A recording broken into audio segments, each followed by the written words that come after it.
Hey guys, this is for the seniors for government. I hope you checked out the last video and also checked out some of the stuff that I posted on Google Classroom, the article and the Bill of Rights. I posted that there, as well as Federalist number 10. So make sure you read all of that. I want you to read the article. It's really like eye-opening and also kind of scary. So I want you to read that, and then we can talk about that in person. Well, not person, but during our live class on Thursday. So check out all that stuff on Google Classroom and make sure you're all caught up with the videos. All right. So today we're going to talk about separation of powers. Now, Montesquieu, the French political thinker, was the first person to come up with the whole idea of separation of powers, and it's a central pillar behind our system of government, to actually have different branches of government.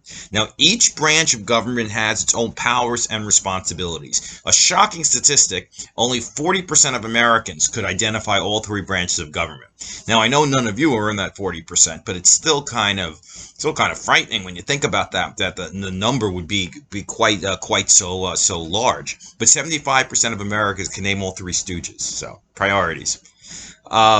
Now, some of the responsibilities of each branch of government overlap, particularly the executive branch's power to interpret laws. There's an enormous amount of power that's given to regulatory agencies, which are under the jurisdiction of the executive branch, like the Environmental Protection Agency, Department of Labor, Occupational Safety, Health Administration, and so on. There's many of these agencies, and they interpret laws passed by Congress and in their own way, and then enforce them as they see fit. So that's just one instance of responsibilities of the different branches overlapping. We think that the judicial branch has the sole power to interpret laws, but the executive branch also does a good deal of interpreting laws as well. So that's just one instance. So this is just a minute or so on the basics, but it's important. We have three branches of government. The legislative branch includes the House of Representatives and the Senate. The executive branch is the President of the United States, the Vice President of the United States, and all the agencies that come under the President, the Cabinet, Sub-Cabinet, and so on. The judicial branch is the Supreme Court. We certainly heard in the news that President Trump is trying to appoint another justice, Amy Coney Barrett, to replace Ruth Bader Ginsburg, who could not be more opposed to the vision of Ruth Bader Ginsburg. So the court could potentially go in a very, very different direction if she's confirmed, but that's a whole other discussion. But we have the Supreme Court, and then we have lower courts as well that were established, because the Constitution gives the Congress the authority to establish lower courts. So we have the Court of Appeals, and we have district courts, and so on. Now, checks and balances is the key component of the Constitution. Each branch makes sure the other branches don't get too powerful. That is really ingenious, right? And that way it wards against America ever sliding down the road of dictatorship or monarchy, at least theoretically. The idea that the branches always check the power of the other branches. When that begins getting eroded, like just a modern, for instance, the fact that the Trump administration won't respond to any subpoenas by Congress, that's really, really dangerous, because it shows that the checks and balances that are established in our Constitution are being eroded. When that happens, then I think that's a threat. That's a threat to liberty in general, and threat to our system. Period. Now, bills need to pass a majority of the House and a majority of the Senate and be signed by the President to become law. Now, we talked in our live classes about how it's not quite that way anymore. The fact that now we have, well, not now, but we have this rule that's used continually in the Senate called the filibuster rule, which makes it that there has to be 60 votes in order to pass any legislation. But that's not part of the Constitution. The Constitution, in fact, I would argue that the founding fathers would have been really appalled by that, because the whole idea of the way the Congress is set up is that we have majority rules. So according to the Constitution, not according to the Senate rule of the filibuster, you need half plus one of the House, half plus one of the Senate, and for a law to pass, and then it's sent to the president, and he has to sign it for it to actually become law. Of course, we know the president can veto a law, a proposed bill, not law. It's not a law yet, a proposed bill, right? Before Andrew Jackson, presidents just believed that vetoing bills, you can only veto a bill if you think it's unconstitutional. But after Jackson, the belief was that a president can veto a bill just if he disagrees with the bill. And that's the interpretation that every president since Jackson has used. Now, the president can veto a bill, then the bill goes to Congress, and then if Congress votes by 2/3, they can override the veto, and the bill becomes law. So if the president vetoes a bill and it goes to Congress and Congress votes by 2/3 to override the veto, the bill becomes law. So you see there's checks and balances right there, right? The Congress passes the bills, but the president has to sign them or veto them. But if he vetoes them, then Congress gets the chance to override the veto, but it has to be by a bigger margin than they had passed it in the first place. So you can see there checks and balances, right? Every branch making sure the other one doesn't get too powerful. There is something else that's not talked about much. I talk about it in sophomore US a little bit, but there's something called a pocket veto. A pocket veto is not a regular veto. It is not subject to an override vote in the Congress. What a pocket veto is, if a bill gets to the president and the president just does nothing, he doesn't sign it or veto it, the bill automatically becomes law in 10 days without his signature. But if Congress goes on vacation in those 10 days and the president just doesn't do anything, doesn't sign it or veto it, the bill dies. So that is a pocket veto. Now they're less common because Congress is finding ways around the pocket veto. Like, they just don't go on vacation completely. They keep one person there or two people there, and that way Congress isn't technically in recess. So that way a president's pocket veto can never kill a bill. So pocket vetoes haven't been used that much in the past few decades. I think the last president to really make big use of the pocket veto was Bush Sr. in the early 90s. That's a long time ago. But before that, it actually was a very common method for presidents to kill bills that they don't actually want to go on the record as vetoing, but they don't want them to pass. So you just do nothing. Congress goes on vacation within those 10 days. In the next 10 days, and the bill dies. So that used to be a lot more common than it is today. The president signs treaties for the country, but the Senate must approve all treaties by a 2/3 margin, right? So that's another example of checks and balances, right? That's a much higher hurdle to ratify a treaty than it would be to pass a regular bill. Because the treaty is, with a foreign country. So, presumably it'd have a lot more import than a regular bill. The Senate has to confirm all presidential appointees, right? So the president appoints members of his cabinet. Cabinet's not mentioned in the Constitution, actually. The cabinet was actually just started by George Washington because he said, well, I need advisors to handle different areas of policy. But there's no mention of a cabinet in the Constitution. But all presidential appointees have to be confirmed by the Senate.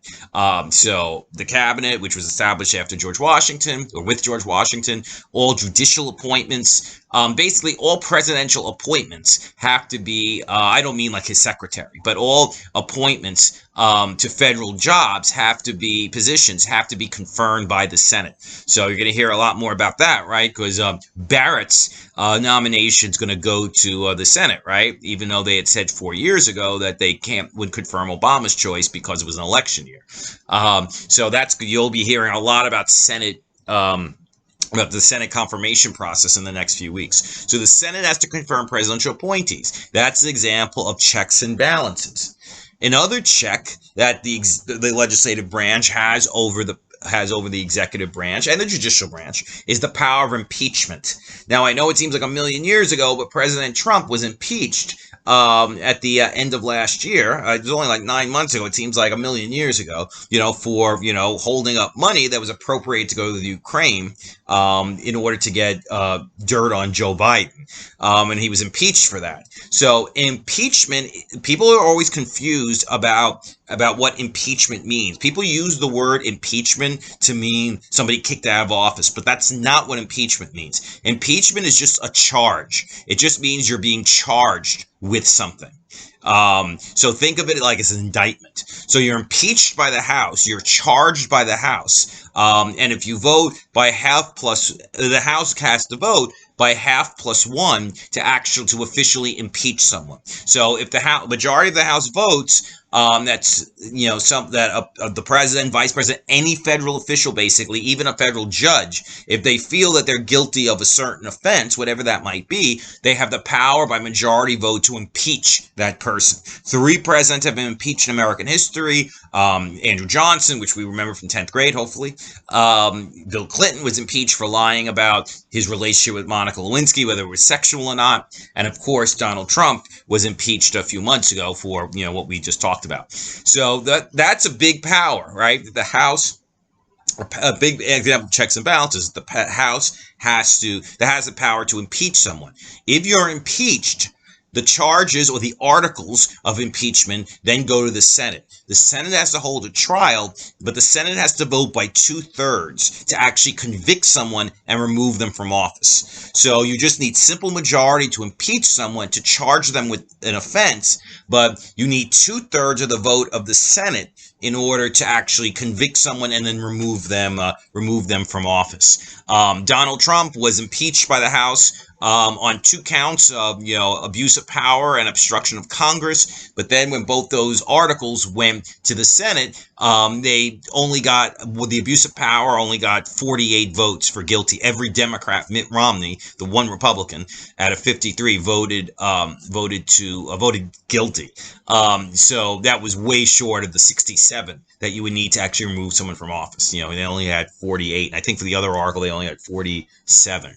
But that's a powerful check, right? The House can actually impeach any other official from one of the other branches, from the executive branch and or the judicial branch, but it's not easy. Right? The fact you need 2/3 makes it's not simple majority. The fact you need 2/3 show it's a really big hurdle, because one of the concerns was that if the Congress just doesn't like the president, they'll just impeach him and remove him from office. So then basically we really don't even have a 3-branch government anymore. Then we have almost a parliamentary system. So the founding fathers were hoping to avoid that by actually making the bar so high to actually remove someone from office.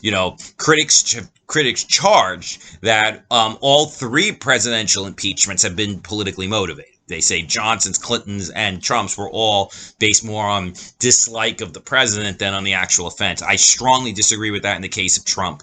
But you could certainly make that case in the case of Clinton and Johnson. Johnson was a god-awful president, but I really don't know if he should have been removed from office for, what they were charging him with. So it's still a political process. Now, judges can declare a law unconstitutional, right? That's the power of judicial review. So that's a powerful instance of checks and balances too, right? That the president, a judge can strike down a law passed by Congress and signed by the president if they feel it's unconstitutional. This is one power that has no check on it. So the president, the president can sign a bill, the Congress can pass the bill, but if a court strikes it down as unconstitutional, there's really no way around that. Then that's that. So that's why some people make the case that, it's almost judicial tyranny, the fact that that's an uncheckable power. But I suppose that it has to stop somewhere, right? Somebody has to have the last word. Now, the next big topic we're going to talk about, not today, but in another video, is federalism. That's a key component of our system of government too. Federalism is the idea that power is divided between a national government and between state governments. That's a key component of the whole American system, a federal system. So we'll talk more about that in a subsequent video. There's flexibility in the Constitution. We talked in a previous video about the necessary and proper clause, right? Or the elastic clause, right? The fact that the government is given the power to do whatever it feels is necessary and proper in order to, have the government basically function. We have an amendment process, right? The Constitution doesn't say there's no way to ever change this, right? So there is a way to change it, even though it's difficult, but it's still possible. So that's an example of flexibility in the Constitution. Laws were not designed to be passed easily. It's actually quite a cumbersome process to get a law passed, and it's an extremely cumbersome process to get a constitutional amendment passed. And that was deliberate because they didn't want, they wanted the government and the people, the politicians, to actually really think about whether a law is necessary. And also, they gauge politicians, they gauge public opinion and all of that. So they deliberately make it difficult. Otherwise, the fear was that laws and amendments would just be passed on a whim, right? This way, there has to actually be more thought to it, even though an argument can be made that it's way too cumbersome, right? To the point where, a lot of things aren't passed that really should be. Now, let's talk a little bit about the three branches of government in practice. The legislative branch, there are 435 members of the House of Representatives. Each area in the country, so basically they dividing the country by 435 is how many people each congressional district has. So there are 435 members of the House. The more people that live in a state, the more members of the House that state has. The Senate, there are 100 members of the Senate. Every state has 2 senators, so there are 50 states, so we have 100 senators. Now, the House and Senate operate under different rules and in literally different places, right? They meet on opposite ends of the Capitol in Washington, D.C. The term for a member of the House of Representatives is 2 years. The term for a member of the Senate is 6 years. So every 2 years, there's an election for every member of the House. Senate races are staggered. So every 2 years, a third of the Senate is up. The whole idea of that was that the House is supposed to be closer to the people. So that's why they should actually be up for election more often. While the Senate's supposed to be more deliberative, so you should give them a lot more time, to actually do their jobs without having to worry about elections. Personally, I've always felt that the term for a member of the House is way too short. If it's a 2-year term, what that means is that they're constantly campaigning for re-election. I read a very disturbing story that most members of the House spend on average 4 hours a day doing fundraising. And that's just outrageous. I think all of us could agree with that, regardless of whatever our political beliefs are. But they have to do that because they're constantly up for election, right? So, if I could make a constitutional improvement, one would be lengthening the term to a member of the House. If it was 4 years instead of 2 years, I think it would actually function a lot better, even though there'd still be problems, right? The Senate's 6 years, and there's tons of problems with the Senate. Probably more problems with the Senate than there are with the House, but for other reasons. Now, House members have an extensive staff. A lot of people work for members of the House, and it's not the most glamorous job, even though it's a cool job if you're into politics and government, but you work really, really hard. And the pay actually isn't that good. The benefits for working for a member of Congress is, you get to understand how the government works, you make connections, it would be good for a future career. But, you just love politics. So there's certainly a lot of reasons to get into that, but it's hard, and as congressmen you could work with could be really a jerk, and they often are to their members of their staff. So it's a very important job. It's not the easiest job, working for a member of Congress. You have to be 25 years old in order to be a member of the House. You have to be 30 years old in order to be a member of the Senate. The House and Senate are all within the House and within the Senate. They're divided into committees, a committee with different areas of jurisdiction. So in the House, there's a health committee, a science committee, a foreign affairs committee, international relations, I think they call it, an ethics committee, an education committee, and so on. And the Senate's also divided that way. So senators are assigned about 3 or 4 committees each, and there they kind of develop certain areas of expertise. Whatever a bill has to be voted on by the relevant committee before it's actually put to the full body for a vote. So say, for example, like, if we're going to pass a health care bill, it has to pass the House Health Committee before it then gets voted on by the full House. In the Senate, there's a Judiciary Committee in the House and the Senate. In the Senate, you would need, like all judicial appointments, for instance, have to go to the Judiciary Committee before they actually are voted on by the full Senate. So we'll learn a lot more in subsequent videos about how the committee system works. The executive branch. The President of the United States must be 35 years old. Both candidates this year are like more than double that, so that's not an issue this year. 35 years old. They must be born in the United States. If you're a president, if you want to be the president, you have to have been born in the United States. It's really the only restriction, at least in terms of law, that someone who's not born in the United States has. Like, if you're a citizen of the United States, my great-great-grandparents were born in the United States, but I'm an American citizen, but that's the same as somebody who immigrated from, wherever and became an American citizen. My citizenship is the same as their citizenship, which is a great thing. But there is one restriction. If you're a citizen, but you weren't born in the United States, you cannot be the president. You have to be a natural born citizen in order to be the president. And you have to be a resident of the United States for 14 years. In order to be the president. So like you can't, like maybe you were born here, but then you live in France or Japan or whatever for years, and you don't really live in the United States. So you haven't lived in the United States for 20 years, then you're not eligible to be president. I think the fear there was that somebody, even if you're an American but you live in a foreign country, your head will be filled up with foreign ideas. So like that could potentially make you somebody who's wouldn't be good to run the country. The president of the United States is elected for a 4-year term. So House is there for 2 years, the president's there for 4, and the Senate is there for 6. Now, an entire federal bureaucracy exists to enforce the law and the president's policies. One of the things that's not talked about enough is just how much influence these executive, I don't talk about this a lot in other videos too, but how much power executive agencies have in our system of government. Like the way that they enforce the law makes a really, really big difference in terms of like how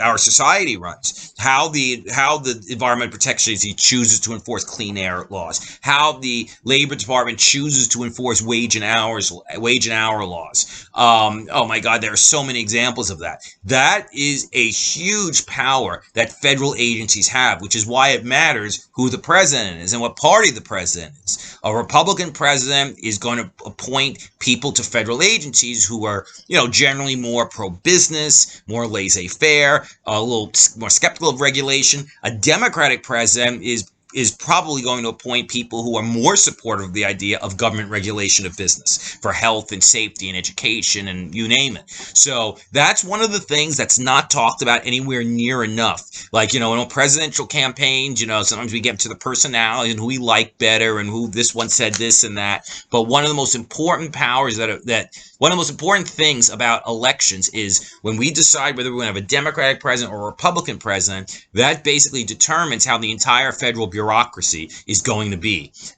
Is it going to be pro-business? Is it going to be pro-worker? Is it going to be, really strict in environmental laws? Is it going to be loose? Is it, are we going to really enforce safety laws in the workplace? Or are we going to be more pro-business and looser in that? That's basically determined by whether we have a Democratic president or a Republican president, because the appointees they make to each of those executive agencies affect national policy profoundly. So that's something to remember when we're thinking about, should we vote? Yeah, you should. In all, there are 2.7 million people who work for the federal government, and the overwhelming majority of those 2.7 million people are civil servants, meaning they stay regardless of who the president is. They're just government workers, but they're duty bound to enforce whatever the president's policies are, in a sense, right?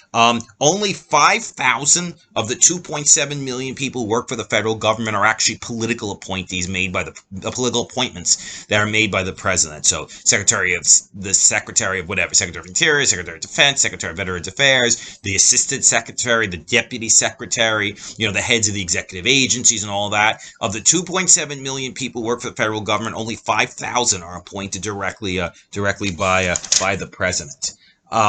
So most government employees are there regardless of who the president is. But they still have to, their job still is to enforce the president's policies, whatever those may be. Now, judicial review makes sure that the laws, at least in theory, make sure that the laws are consistent with the Constitution. So that's very, very important, right? To make sure that Congress just can't pass laws, that are inconsistent with what the Constitution says. They challenge unfair policies, a chance to question government actions, appeal unjust convictions. That can go to federal courts. So that's a very, very important power of the judicial branch. But our whole system is relying on the idea of checks and balances, each branch making sure the other one doesn't get too powerful. All right, guys, very good. So remember to watch these videos from start to finish, and also remember to read all the stuff that I posted for you on Google Classroom. All right, peace.